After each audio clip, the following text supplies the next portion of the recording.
Hello, How's it this is going? Robin Hanson, and you are William Eden. Uh, yeah, I suppose I could say more, but the kind of main frame that I am coming from is something like investor slash economist. So I okay. think in many ways a similar frame as you. Though I think I'm, somewhere in between the like Right. Eliezer to Robin spectrum, I suppose. Okay.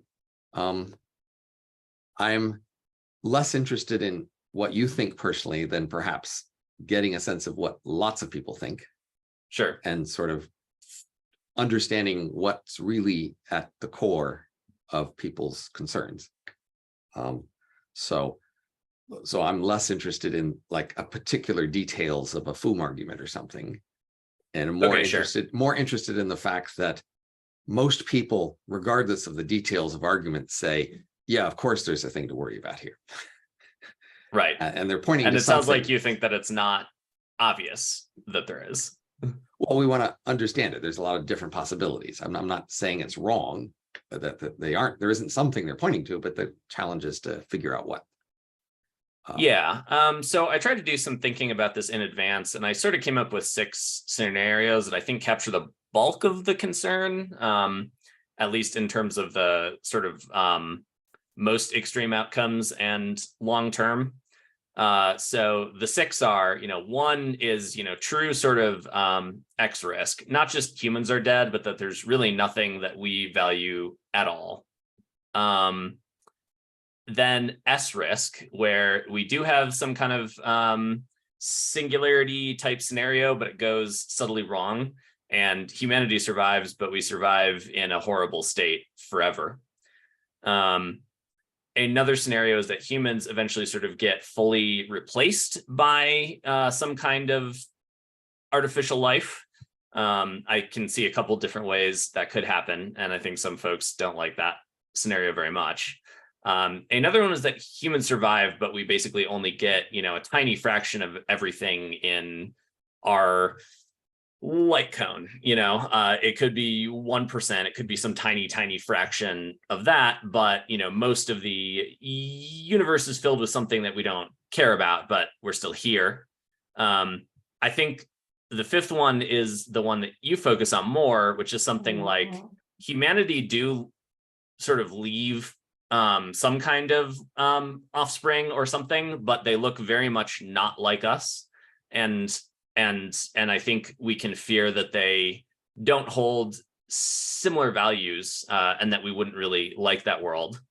And then scenario 6 is arguably the sort of like the scenario that you lay out in Age of M's, where it's highly competitive and everyone live lives sort of just barely over subsistence. And it's a sort of, we leave this very temporary period that we're in now, and life is just much harder forever. So I think those 6 encompass the bulk of the kind of long run concerns. I am curious if you would add to that, or you think that's fairly comprehensive here. Well, I'm not that interested in making a list of scenarios, actually. I'm more Yeah, interested in saying something like ignoring AI, just where did you think the future was going to go anyway? right. And if the future continues like the past, is that bad or good? Right. And like, if you had known how far things were going to change, would you have wanted to allow what happened? Sure. Even just generically. And then we could ask, how does AI change any of that? That is, Right. are we have specific AI fears, or are we just having generic fear of change fears? And Right. in that context, I especially like to focus on the fact that humans have changed a lot over time Yes. in their expressions and their values and their styles, and that we should plausibly think that that would continue on into the future. Right. And there's not an obvious limit of how far that could go. And Yeah, asking about that, would that have been okay? And right. if you're worried about AI, is there something different that you care about in AI versus that scenario? Right. So I think that's closest to scenario 5 here, which is yeah, what happens if in the far future, it's full of life, but the life looks nothing similar, right? I think that actually there are a lot of people who would consider that something like a win scenario. But I certainly understand that fear. And something that I think you and I are maybe well suited to is you and I have kids, actually. Yeah. And not everyone having these chats does. So I'm curious to hear how you would answer this question for yourself, right? I mean, how how are you trying to like pass values on to your kids, or are you not? Like, are you hopeful that they end up more like you or not? Like, how are you personally trying to handle this question in your life? So I think most people just inherit the usual attitude toward their children and parenting, which includes a usual amount of socializing their children and then giving up at a certain point. So my children are well past that point now. I have my first grandchild this year. Oh, congratulations. I didn't know that. That's so cool. But again, do people realize how far the compounding of change could go? And are they okay with that only if it happens a lot farther in the future? Because another key issue here is we might think generically there's certain kinds of change that just has consistently happened, and we should expect to consistently happen in the future. And then right in there's sort of if unlimited scope, it could just go very far. And there's another issue of how fast it might happen. So change has been accelerating over the past. And so if change accelerates in the future, then what might have taken a lot longer could happen sooner. So you might be confronted more directly with more change than your ancestors had to confront. And does that make a difference? Yeah. I think that if we get uploads and M's, we will see that, very rapid change. I think, yeah, something that I don't know how people are going to relate to is if we get a form of non-destructive uploading, you can actually get a copy of yourself at the same time that like your biological body is actually still here, right? And I do wonder if seeing something that is like literally a copy of yourself, but much more kind of like rapidly diverging, will change the way that people feel about this. If they'll maybe like trust the process more because it was literally them and not just someone who's, one half them or something. Right. So, I mean, I think most people, most in times of history, when they focus on short-term change, they're relatively okay with the short-term change that happens as they're looking at it. Is that true, though? It's more than they look in the long run that they get much more concerned about change. Well, I mean, certainly, like often near the end of your life, you might be less happy with the change happening because you made some choices early in life, and now you want to stick with those, and now all these other changes are messing with your choices, right? So I would think the people who are most unhappy with short-term change are older people who are often quite enthusiastic about short-term change when they were young, because they're young, yeah. offered a chance for them to jump on something new and get an advantage over the older people. So at the moment, like large language models, the young people are presumably very excited to jump into this and take advantage, and older people who invested a whole career in using other methods might go, oh no, I got to learn a whole new thing here. Yeah. So one open question I have, is this basically a function of like the biological effect of aging, that we're actually like physically less plastic? Or do you think that this is just something that sort of a sufficient amount of life experience will sort of hit at some point? Like if, for instance, we could all live for 1,000 years, would we be like sick of change and hate it after like 80? I mean, I discuss our ability to deal with change in age of M in terms of the idea that our brains get more crystallized intelligence rather than fluid intelligence, so we're less able to adapt and change. That's somewhat different from our enthusiasm for it, but presumably related. But so again, to go to the highest level here, we could say, if you could either deny that long-term change would be a random walk going off to unknown territory without much limit. You could say, you could claim there are some limits to where it could go, at least without AI, right? So some people postulate some human essence, you see, and no matter how weird our descendants get, they'll never lose the human essence, whatever that is, right? Or you could grant that it will go arbitrarily far and then be okay with that as long as it doesn't happen soon. Or you could be even okay with it happen soon, or you could basically look at that and think it's time to stop change. On average, change is bad, but we got lucky so far, and this is a good point to lock in our lucky advantages and basically shut it down. Right. Yeah. So those are some positions. And in addition, you can have a position, one of those positions that say an AI is different somehow. There's some special new considerations that AI brings in, or you could deny that. Right. And that's, to me, the point at which we might ask about AI. So some people might say, well, AI will make change happen faster. So they're mainly concerned about fast change. And the reason to be concerned about AI is it might produce faster change.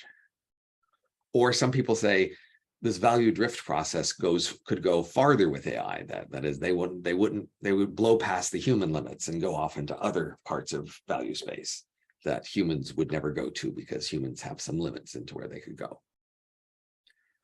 Yeah, I mean, if you buy the idea of instrumental convergence, right?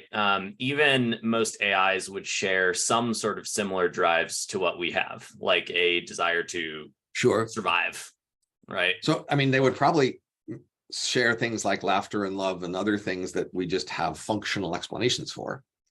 They would have versions of them. I mean, that be the same as our versions. They would be different versions. I think that's true in a multi-agent scenario, which is what I personally think is most likely. I think the people that are worried about this are worried about, one single monolithic super smart agent, which doesn't necessarily have to but interact with something. You and I don't have to talk about that unless one of us is worried about it. Sure. Yeah. So you can speak up to say what you're worried about, but I think I worry that those very extreme scenarios distract us from the more fundamental issues here. Right. So the things I've been talking about so far seem to be sort of generic fundamental issues that we should all agree are relevant, and then we have to decide where to go. So, I mean, if I think about like my own kids, right? I don't think that I have zero influence over them. I do think over the very long term, it's unlikely that I have much influence after multiple generations. Right. I still, on some level, I think a lot of it would depend on whether I see the same kind of cognitive process happening. Like, I do actually trust myself to update on new things. And with a new generation, right, that's kind of a chance for a young new brain to sort of figure out what the sort of current environment is like or something. And that seems like a necessary and functional part of like being a new thing. So I obviously want my kids to do that. I don't want them to be some like old time thing that doesn't really fit with the present, because what I most want is for them to be thriving and happy. I think I would be more worried that I don't like the future and that they have to like contort themselves into something uglier or sadder or something in order to survive in a future that looks dark, than that I'm worried that they're going to change to fit it or something. Well, that's just suggesting that what usually happens is most changes is people adapting to changed worlds. Yeah. But that still produces a net long-term change. And still you could like or dislike that. Well, I think the question then is like, how much control do we have over the future state of the world, right? Not so much, right? Well, I think that's an interesting question. Can we sort of lock in the non-Malthusian state that we find ourselves in now? And I think your answer is no, or that's very unlikely. Something that I'm less clear on is, do you think that that would actually be a worse thing for the world if we could somehow do it? So, so far, change has been largely the result of competition and lots of local evolution in a competitive and selective environment. Right. Lately, we are finding it more feasible to coordinate at larger scales, including even at global scales. And that allows us A little to bit. then Yeah. limit change, basically, or control change more, right? So, one position could be, obviously two extreme positions are you will just allow full change to go. And the other is you just lock down and prevent change. Obviously, you could be more selective and say, let's figure out which changes we want. I'm not that optimistic about that process, but it's definitely one of the options to discuss. Certainly, some of the key issues are, one, the coordination required to implement that has substantial costs. Yeah. And two, you might induce a regime of rot wherein when you prevent competition, you allow some overall system to just entrench itself and then slowly rot. And in addition, like we have this history recently of seeing potential change and saying no, and we're accumulating that. So I expect maybe as we reduce more change, we sort of raise the standards for what any change must meet to be allowed, and we may that may converge to just not allowing much change at all. So recently we said no to quite sympathetic. Recently we said no to nuclear energy, say genetic engineering, a number of kinds of medical, there's a bunch of things the world has basically said no to, and the whole world has gone along with that, and we're accumulating more of those with time. And at the moment, AI is up for grabs. Right. As one of the things we might say no to. Yeah, so I'm sympathetic that in the current environment, we're sort of not really far enough on the tech tree or something in order to slow things down. At some point, though, I assume you think we've basically hit the limits of like the laws of like, all of this, right? And at some point, we've sort of maxed out, our ability to do, the most number of computations, per,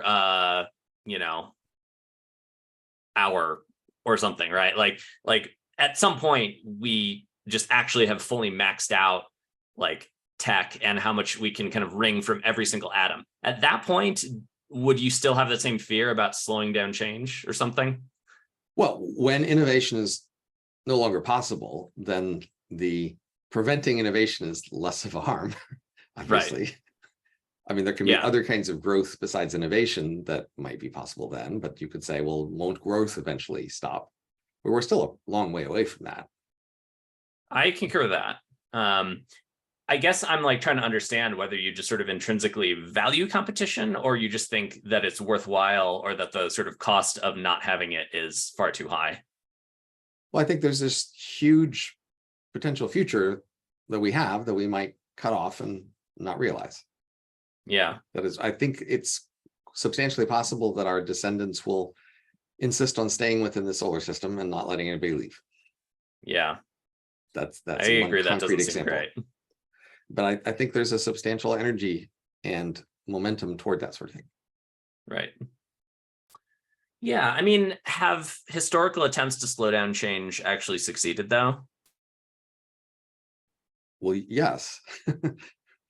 Well, it seems like they've succeeded, but mostly for, narrow time spans. I mean, we have sort of gone backwards in tech for like multiple centuries, but never like multiple millennia. I mean, if we could just talk about rates rather than destinations, we can certainly see rates can be influenced. Right. And, I do think enough reduction of rate would lead to a qualitative distinction between growth and decline. Right. That's a real difference. I mean, I would certainly argue that we're seeing something like a stagnation effect over the last few decades. It doesn't seem outside of historical norms, though, to kind of leave that sort of state and have things speed up again. Like I think, yeah, like if things were sort of continuing on the current trajectory, I think I would be worried over a like 50-year time span or something. But I do find it less plausible that given like multiple centuries, humanity wouldn't find a way to like continue trying to fight for the stars. I mean, I think it's quite possible that we would choose to prevent it and Yeah. successfully do so. The key idea would be, we at the moment have had, a big change over the last century has been that once upon a time we had primarily nations competing, where the elites of each nations had their primary loyalty to their nation and were talking together about how to promote their nation. And now elites in the world have their primary loyalty to global elite communities, which then discuss together how to regulate and do things and agree together, and then the whole world basically goes along.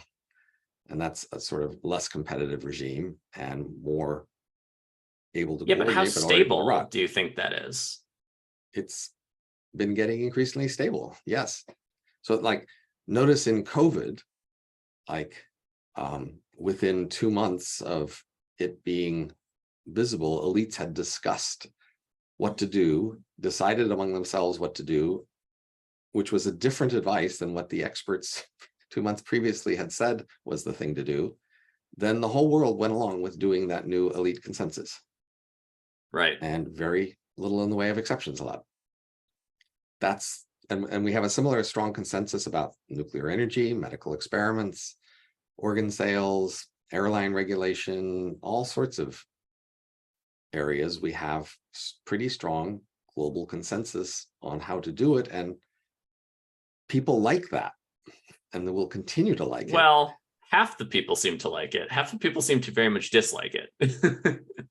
Not the half who had power, but there were a lot of folks who are not happy with this. Well, I don't know if they're half, but I'm sure there are some. But the key point would be, if people are told, even incorrectly, that the world has been better off because of this, because we have this global community that decides things together and can, discourage people from deviating. Once any interstellar colonist is allowed to leave, that's the end of that era. Oh, definitely. Yeah. Civilization spreads out too far to allow such coordination, and war comes back and our descendants evolve into strangeness. Whereas before then, if we don't allow that, then we could prevent evolution into strangeness. We could prevent kinds of competition we don't like, including war. All that remains possible as long as we all stay within the solar system. Yeah. Why do you think it's becoming, I guess, easier or stronger to coordinate like this? There's lots of theories. I mean, in some sense, the elites can more easily talk to each other and meet each other and intermarry and move to jobs, and there's less war that would stoke international rivalries and distrust. Do you think that's going to be a stable equilibrium? I mean, we obviously saw a large war start, a year and 3 months ago or something now. Right. But the initiator is going to have the public lesson of having lost. And that will teach everybody not to do that sort of thing so much. I mean, that this is a move in that direction. I mean, yes, what you need to have is people having a rule and somebody defying it and showing that they lose on the basis of defying it. That's what cements people's sense of those rules. Would you argue this is sort of what happened like with Trump in the US here? Like he was sort of not part of that circle and he won anyway. And then, they just kind of like sabotaged him for 4 years or something. Well, I mean, that game is still playing out, obviously. Right. Because, he's most likely going to be the Republican nominee in the next election, and he might win. So it's still up for grabs, but still the global consensus is slowly over time getting stronger. I mean, the point here was to say that it's becoming increasingly popular for the world to take control of change and to limit change selectively, but that risks change slowing down or even halting. And that's part of the discussion here. And so again, you could just have an overall attitude, you want more change or less, or you could have a selective attitude and then have some opinions about how we could actually be selective. And then we throw AI in, we say, well, how does AI change any of this fundamentally? What's the Right. difference with So AI? I'm curious if you think AI is going to be centralizing more power into the global elite or just allowing more kind of decentralized actors to work outside that system. I don't see any Seems like obvious that's the main implications. effect. No, I mean, okay. but the big thing happening at the moment is just it's another choice point like we had with nuclear or genetic engineering. Are we going to allow this?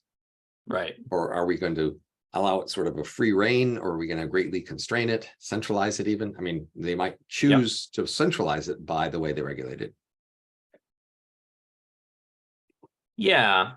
I can tell that you're quite concerned about this outcome. I guess I'm maybe just less convinced than you are that we're in a stable equilibrium. Like, I think there is a very good chance we look back 20 years from now and there's more war, more conflict, less consensus. That doesn't seem out of the question to me, but you seem to be treating it as kind of like the obvious place where things are going.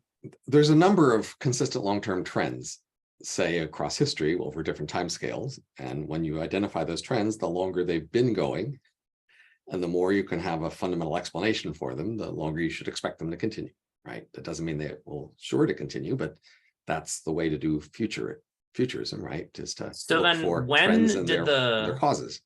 centralization of global elite actually start happening in your model? Well, global elites have been mixing more and traveling to meet each other and talking more for several centuries. Right. After World War II, there was the great division of the world into the West and the Soviet bloc. But Right. the West had the majority of that division. And then the West was perceived to won that division. Right. And, you know, if you look at the statistics of, say, war, it's definitely gone down. It's gone down, yeah. And if we look at regulation, we see a substantial convergence over time. We also have a number of other trends that we have similar explanations for. So at least since the end of World War II, we have increasing inequality, increasing capital intensity. And both of those can just be understood in simple economic terms that, you know, if you don't destroy capital, it slowly accumulates, and it accumulates unequally because there's variation in who allocates it well. And then we also have increasing polarization, which I think also can be understood as the longer you have peace and prosperity, the less you feel you need to unite together against an outside opponent, and more focus on internal rivalries. Seems like you think that polarization, though, won't lead to a kind of re-emergence of a competitive global elite or something, or some sort of like alternative to it that's viable. We might end up with a global polarization, but that's different from having nations compete. Yeah, I agree. It seems though like that could be a source of endogenous change for policy, maybe. Well, it's important to notice that in most ancient cities or nations, they did not have a sort of equal split into two equal competing ideologies. That's a modern thing, right? And even today, most cities don't have a split into two competing ideologies. There's just a dominant political party. In most cities. So in Rome, they kind of did have two parties, and it did go back and forth, and they fought, multiple civil wars and stuff. Right, but so the point is, the most ancient pattern is in each area, there's just a dominant coalition that just runs things. And then sometimes you end up with, in say a democracy or other sorts of more fluid competition, you end up with a split into two opposing alliances. Yeah. And so that's the question of which of those would be our global future. Right. Would there be a single dominant alliance that just runs the world? Or is it split into sort of two roughly equal ideological camps that compete for various allegiance? I see that as more of an open question. But even either of those scenarios is a substantial difference from today. Well, it sounds like you're saying we're already in that world, though, right? I mean, Well, we're moving toward. how would you describe this situation now? Because it sure looks an awful lot to me like there's just kind of like two sides. Well, I mean, there's a US Europe sort of core, but most of the world is pretty well aligned with that, actually. So you certainly see Russia trying to more overtly defy it, but it's getting hurt by that. You saw China trying to sort of play the fence. Right. In places like India or Brazil, like not being willing to go so far as to enthusiastically reject Russia, hoping that like maybe Russia will do well and that would help them or something. But still, there is this dominant coalition in the world today. And that's, I think, just objectively true that it's dominant. I think in a global sense, there's a dominant coalition with substantial like minorities of power. Right. I still think China could easily turn out to be a significant competitor to the US. I think that's not yet fully certain. And then inside the US, I think it does seem like there's kind of two parties largely. And one sort of has control over many functions of the government and state and media and education. But there's still like a very large percentage of the population who's kind of not on board with that. But so, I mean, to get back to AI, I might focus your attention on our different kinds of partiality. Yeah. There's these different axes. So you're pointing to, say, the West versus East axis. We could talk about elite rich versus poor, men versus women, democracy versus authoritarianism. Right. Word cell versus shape rotator. I mean, there's all these different divisions in the world, right? Yeah. And, as the world changes, each side of these divisions is often looking for ways to use the changes to their advantage. And then with respect to AI, we are invited to see a partiality and to say, we're the humans, the AI are the other non-humans. We should be loyal to the humans and, be suspicious of the other. Right. And the more we get you to focus on that as the key conflict in the world, the more we can get you to be worried about AI and wanting to limit it because, hey, it doesn't even exist yet. So, hey, we could just prevent it from existing and then our side wins, right? But, if you think about one of these other axes, you could think, well, AIs could be an ally in helping me on one of these other axes. And why should I be against AI necessarily, right? So in some, basically you have to ask with respect to many of these, axes, how much do you care about that one and how much are you going to prioritize it over the others? And I feel like, I did some polls, but basically people are just far more willing to be partial toward humans versus non-humans than they are for any of the other things I asked about. It's just really strong. And I think that's a lot of the energy that here. Makes some sense to me, honestly, right? Well, that's what I'd like to probe with you for a little bit. Yeah. So let me give you an example. Sure. Think of Earth versus space humans. So at the moment, we're all Earth humans. Yay, Earth humans. Yeah. Someday, if we allow it, there will be space humans. Those are the other space humans. And if we allow it, they could come to dominate the world, the solar system economy. If we allow space humans, they would go out and more growth would happen out there than down here. And eventually the Earth would be a backwater of the solar system. Yeah. Earth humans would be in decline and overwhelmed by the space humans. And you could say that would be bad because you're an Earth human. Surely your loyalties are with the Earth humans, not those space humans, right? Because here you are on Earth. Maybe. if we prevent people from leaving Earth, why we will successfully prevent those space humans from taking over. Yay us. Now, do you see the historically? Yeah. So there is the notion of the Thucydides trap, right? When there is another power that is rising, it often it doesn't necessarily, but it often results in a war. Right.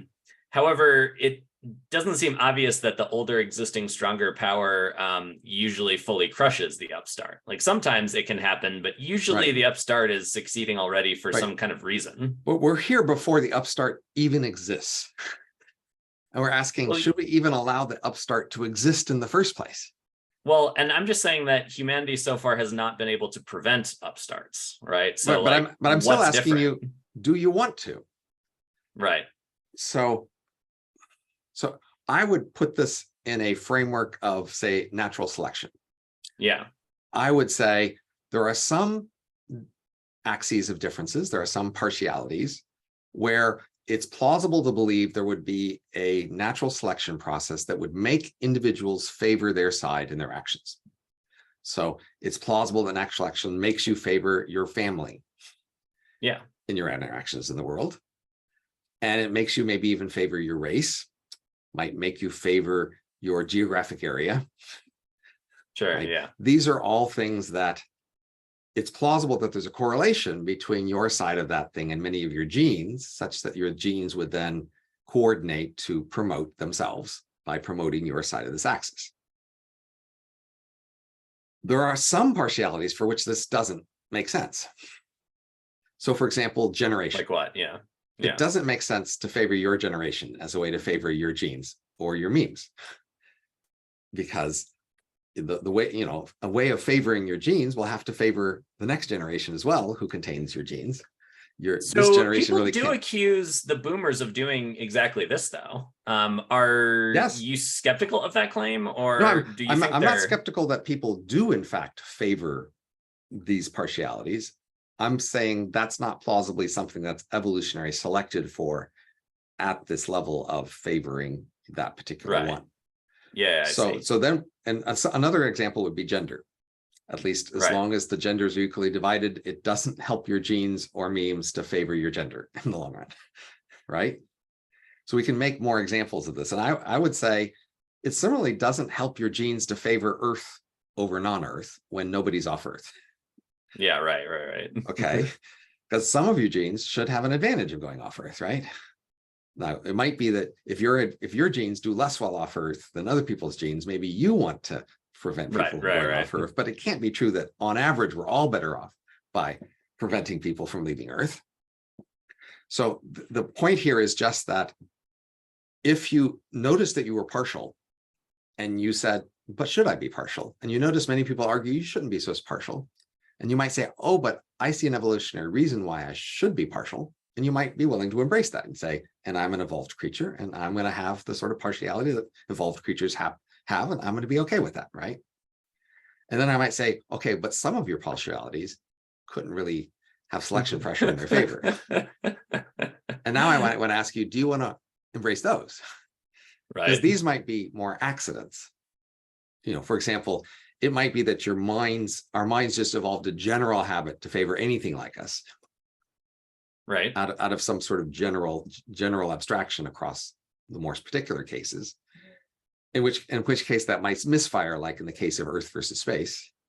If you badly frame choices there, you might think, well, it's in my interest to make sure nobody goes into space because that means that we Earth humans win. And, that's just a misrepresentation of the evolutionary situation there, right? So, well, yeah. Well, I might similarly say, well, what AI is about is an expansion into mind space. Right. Right. There's this big mind space out there that we could expand into, and we could each have many descendants out there in that mind space. And we would each profit evolutionarily by allowing this general expansion into that space. I guess one question is, do you think it's a plausible scenario where we don't allow AI, but we do allow to upload minds? Or do you think that we would just see uploaded minds as being AI, even though they act like us, they talk like us, they seem completely like us? I don't know how to judge that. I know that on Earth, mild differences between humans have often been enough to make people reject the other humans. Right. So, it's more about context of how things are framed and what the recent, issues have been. I don't think there's like a more fundamental answer to the question. It comes down to which alliances are highlighted, right? Right. So like if it was us versus the West versus the Chinese or something, and then we could get uploads and that would give us an advantage over the Chinese. Well, now you see they could be our allies, you see, in some other conflict. But if we focused on that as the conflict, you see, then there's more likely to be us versus them. Right. Yeah, no, I think I'm on board with the idea that we get an acceleration in AI if we have a giant war, because it's just going to be really, really helpful. Yeah, I guess the reason that I'm asking is because M's seem much more human-like than a sort of abstract alien AI, but it does allow us to kind of rapidly evolve and change, and eventually it'll be much easier to get M's into outer space than like this body would be. Think of the early. It seems like it's much simpler than to kind of have this really endorsed expansion under the M scenario or something. So the Industrial Revolution was an enormous increase in opportunities for exploring new space of machines and ways of organizing commerce. And it was introduced in a world that was focused on other divisions, right? If the world at that time had been focused on the machine versus agriculture division or something, then they could have coordinated to prevent the machines from coming and messing up their pleasant, farming world. But they were more focused on different nations competing and different families competing. Right. And so, for example, when the United States became a new nation with new people out here ambitiously, we allowed an enormous amount of industrial change, which was very disruptive and was very, it's also sort of, hurt people along many previous alliances. But the framing was that will allow us to reach our manifest destiny of growing as a nation and becoming, prosperous by comparison with those other backward peoples elsewhere. And then it was allowed and even encouraged, right? Right. So that's, in my mind, one of the key questions about AI is how we frame these differences. Which are the differences that become most salient to us that we want to emphasize? So that's why, like we were talking earlier about values changes. I mean, yeah, if your children and grandchildren have value differences, then saying, well, I want to make sure my values win out over the other values, and saying, well, what about your grandchildren? What are you doing about them? And people go, well, I don't care about them. That's just, that's not quite what they say. But they say, they're relatively tolerant of their grandchildren having different values.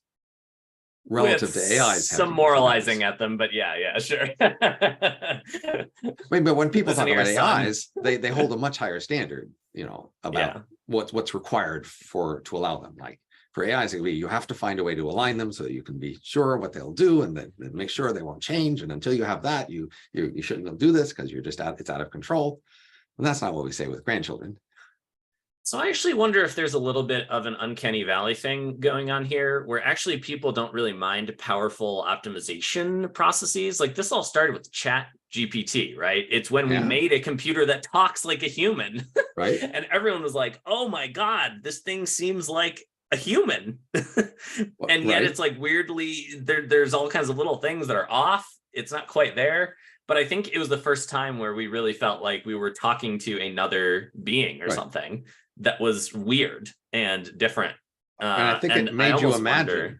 It enabled you to imagine a lot of really big change. That is, it's sort of like when you see a rocket lift off and then you can imagine moon colonies or something. It's like, how close is the connection? So that one lets you imagine another, just like small nuclear accidents let people imagine nuclear holocaust accidents, which is why they greatly limited nuclear power. Yeah. It wasn't that they saw such huge nuclear accidents, as they could imagine them. And so, ChatGPT let us imagine much more powerful AIs. We don't have them. They aren't here. They'll be a while till we get them, but that made it vivid that might happen.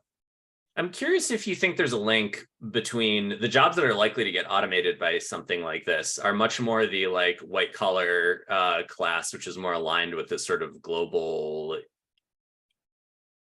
elite that you've mentioned. I'm curious if you think there's like a sort of class interest thing here, or if it's more just now it just seems too strange and human now. I mean, I always think class is a relevant variable for analysis.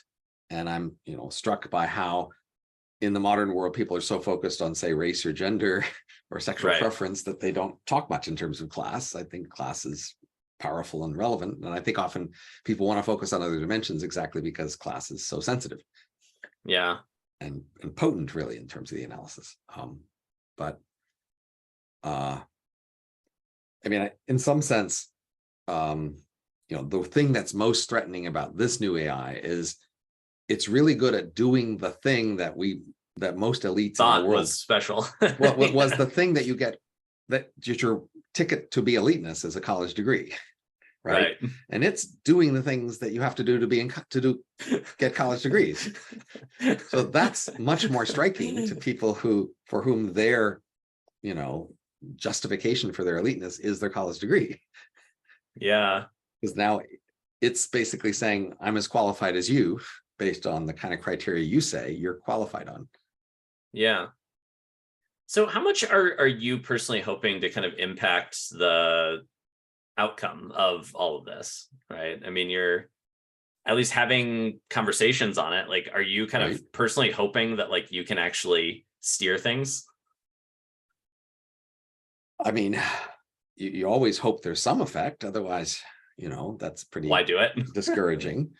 Well, Yeah. I mean, I do think like I just was talking about this many years ago, so I feel like I'm unusually qualified and I should jump in when one of my topics comes up in the public conversation. It's my turn to speak up. I also think that like I'm always trying to find interesting intellectual questions nearby. So this thing I just discussed to you about kinds of partiality and the kinds of reasons we have the four of them or not is interesting to me. It does seem like intuitively many people just see this as a sort of an obvious axis on which they should care a lot, right, as it's presented to them. And that makes me wonder, well, why is that one so much? Like, for example, is it really that we suppressed other kinds of partiality and people are just eager for some place to be partial? They finally get a legitimate one here, so they're just going to go for it wild. Right. I mean, people are discouraged from racial and gender and ethnicity and even geography and neuroatypical sort of partiality. But people want to be partial about something. Yeah. So what do they got? That's an interesting idea. So this is a legitimate kind of partiality. And it's striking how like you might think that actual aliens from other places in the universe would be an extreme of we should be partial there, right? But we had a whole generation or two of science fiction that's been teaching us how we should be inclusive of the aliens and make peace with them and live along with them. True, though most of that sci-fi portrays the aliens as being very human-like, extremely human-like. Right. Well, all the more reason why we should trust them and get along with them. Yes. Yeah, but then when the actual alien shows up and it looks like a squid, right? So I think I'm not sure this is going to work. It's quite possible that if an alien did show up, all this would be thrown out the window, and we would suddenly be very distrustful and harsh toward them. But in some sense, like this is the difference with AI. Decades ago, when AI was a hypothetical future possibility, lots of other people also talked about how we should get along with the AIs and integrate them in our world. But now it seems like it's an actual live option. People are like, oh, that's scary. Like you cannot let that around here until you got it locked down. In the same way you might say about that squid, you would say, no squids walking our streets. Somebody needs a chain on that squid and they need to be holding a gun to its head. And then maybe you can walk it down the street. Otherwise, no way. Oh, man. Yeah, I guess I find this idea that like we want to be partial as like a conserved quantity. Like, how true do you think that is over time? Like, because it seems like we're not just drawing new lines of where to be partial. I think the overall amount has actually declined over time. Well, I'm not sure. Um, Yeah. Certainly, like when we think about politics, uh, when we think about political coalitions, there's this idea that there's there's all these millions of possible coalitions, and then the actual coalitions are always competing against all the other possible coalitions, which might pull people's loyalty away. And so in that sense, there's a conserved actual coalitions. And if you say reduce the dimensionality of the space, you'd still end up with actual coalitions. So in that sense, there's a conserved, number of partiality, because there's just going to be the one main axis of political disagreement, whatever it is, happens to be in a society. Right.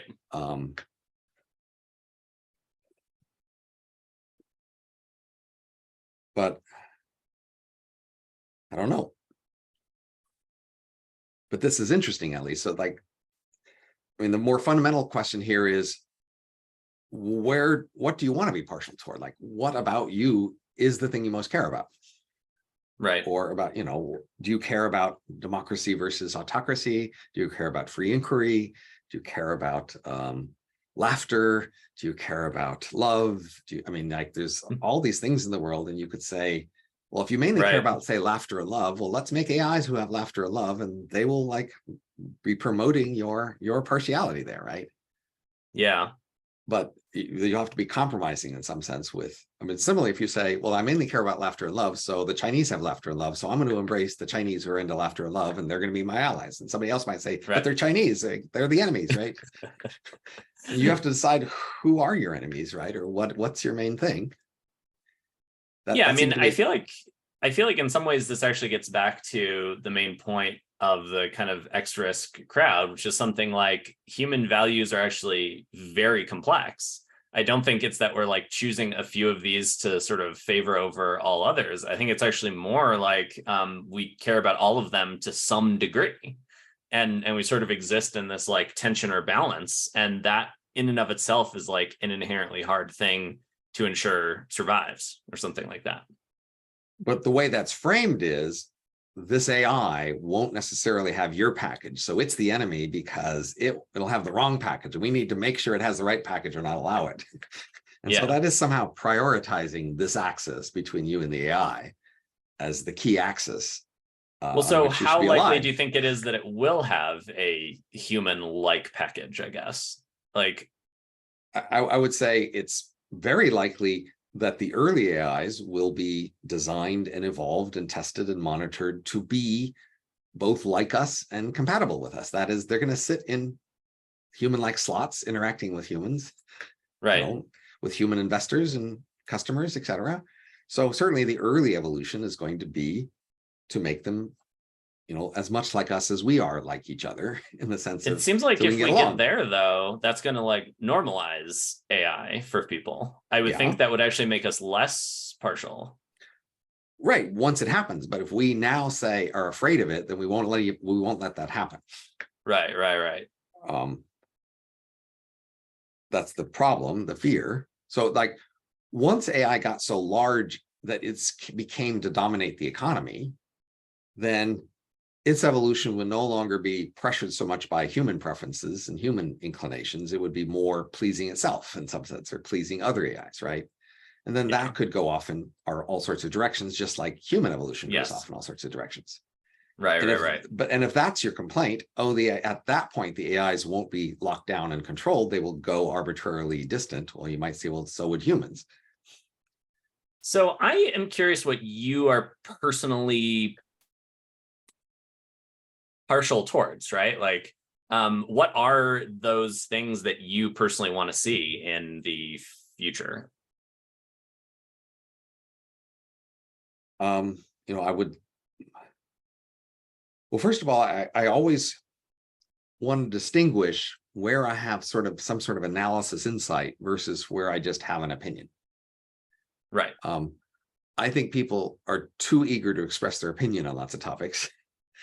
And they should focus on a smaller set of topics where they have more expertise and analysis to offer other people. So with respect to any one topic, I say, do I have some expertise on that?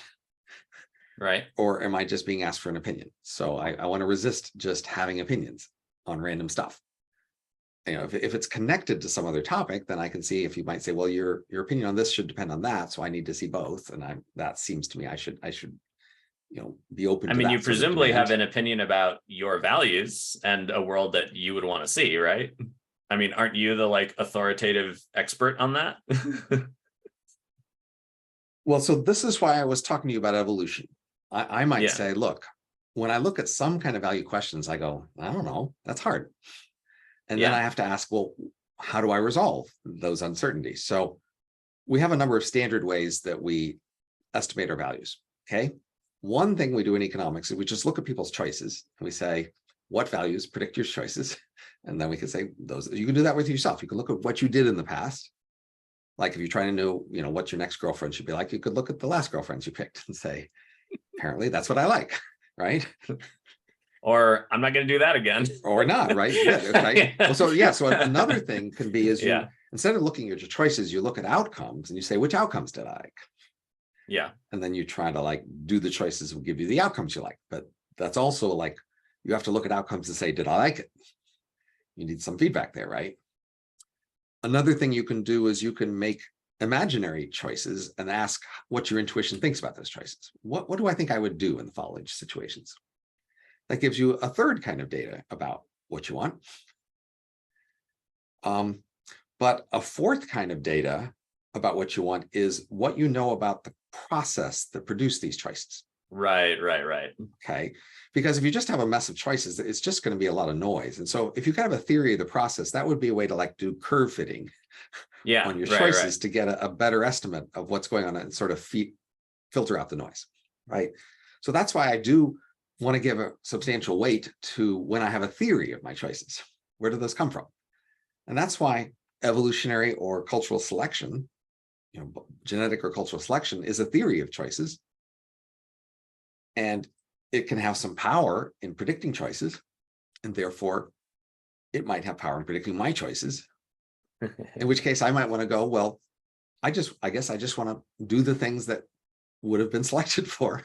And that's a way to cut out some of the noise, right? Is to say, well, that's a theory of where some of my choices come from. And it's a theory it's simple. It's simple enough compared to the vast number of choices I have that it could just cut out a lot of noise to sort of go for that average, right? Now, it might be that in fact, I don't exactly want to do what evolution would want me to do. I might disagree there, but the question is, how sure am I of that?